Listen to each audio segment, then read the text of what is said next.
অল্পতে যখন ছিলাম তখন মানুষ অবহেলা করে ছেড়ে দিল। তাদেরকে সব থেকে বেশি যে ভালোবাসে না, ওই সব থেকে বেশি আঘাত দেয়। আর এটাই বাস্তবতা। কেন জানো? দেখবে তোমাকে সব থেকে বেশি যে ভালোবাসা দেবে, একদিন তোমার সাথে ও অবহেলা করবে। এটা সত্যি কথা। কেন জানো? মানুষ সবাইকে ভালোবাসতে পারে না। আর মানুষ একটা এমনই জীব, ওদের মাথা সবসময় এক থাকে না। তার জন্য বলি, মানুষ যখন তোমাকে ভালোবাসা দিবে, তুমি তখন ওটা নিয়েই সন্তুষ্ট থাকবে। তার থেকে বেশি কিছু চাবে তো মানুষ তোমাকে অবহেলার পাত্রও করে দেবে। যেমন একটা কথা ভাববে, তুমি যদি কাউকে কম টাইম দাও, কম সময় দাও, তাহলে তোমাকে সে বেশি মূল্য দেবে। আর তুমি যদি বেশি কিছু মূল্য দিয়ে দাও কাউকে, তাহলে সে তোমাকে অতটা মূল্য দেবে না। এটা বাস্তবতা। বোন হোক কি দাদা হোক, ওদের সবার জন্য একটা কথা, ঠিক আছে?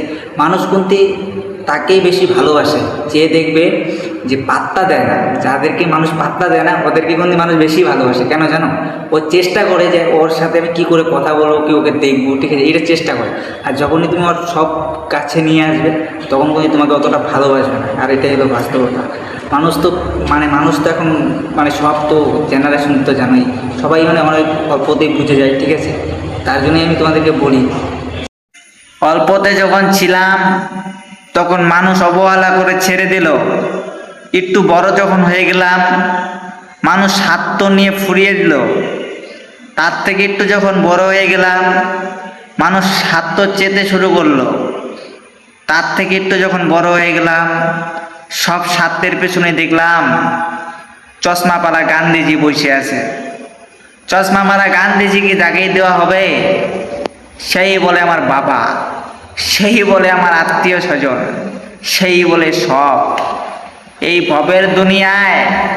ভবের দুনিয়ায় আমি এটাই একটা ভিডিও করার লোক, যে ভবের বাজারে টাকা ছাড়া আত্মীয় স্বজন, মা বাবা, ভাই বোন, সবাই টাকার জন্য আমাদেরকে ভালোবাসে। এটা আমি বলতেছি, এটা আমার বিবেক থেকে, আমার দিমাগ থেকে রিসার্চ করা কথা। এটাই বাস্তবতা।